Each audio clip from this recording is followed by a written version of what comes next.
ーフバックですか？ハーフバッグ。ああ、そうですね。はい。お願いします。あれ LINE で登録してます？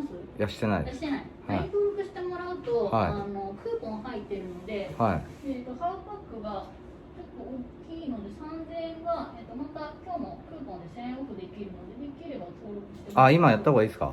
登録してもらった方が。じゃあやります。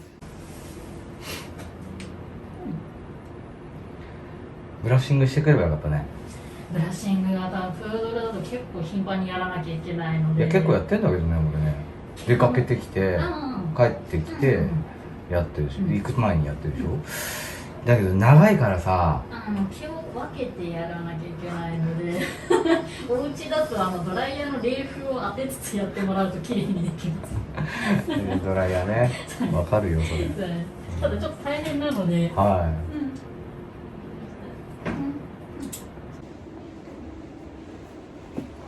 じゃあボンちゃんお預かりします。はーい。じゃあボン、行くよ。ボンくん。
撮影できなそうですね。